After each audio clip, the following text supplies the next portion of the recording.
ગર્ભમાંથી તો માનવ બાળ જ ઉત્પન્ન થાય છે, પણ કેટલા લોકોએ દીકરી જન્મવાની હોય છે ત્યારે ગર્ભપાત કરાવી નાખે છે. આની પાછળનું મુખ્ય કારણ દહેજ પ્રથા હોવાનું જણાવ્યું છે. સૌ કોઈ જાણે છે કે દીકરી પાછળ કરિયાવરણ દહેજમાં લાખો રૂપિયા ખર્ચવા પડે. આ મહત્વ માની શકાય છે. આપણે દેશ અને સમાજમાં ઘણી પ્રગતિ કરી છે અને આગળ જતા પણ પ્રગતિ કરીશું, પરંતુ હજુ પણ સ્ત્રીઓને જેટલું સન્માન મળવું જોઈએ તે મળતું નથી. તેઓને કોઈ મહત્વ પણ આપવામાં આવતું નથી. હાલ સમાજ પુરુષોની સરખામણી એ સ્ત્રીઓની સંખ્યા ઘટતી જવી એ બહુ મોટી ચિંતાનું કારણ છે. સમાજ હાલમાં પણ ભૂતકાળ જીવી રહ્યો છે.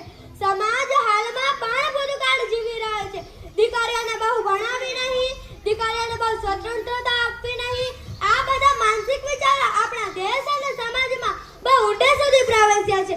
તેથી જ દીકરીઓને ગર્ભમાં હત્યા કરવામાં આવેલી છે. દીકરો હોય કે દીકરી, તેમને ભણતરથી અલગ ન રાખવા. સૌથી મોટું કન્યાદાન એ શિક્ષક એમનું સૂત્ર અપનાવવું જોઈએ. આપણે ભારત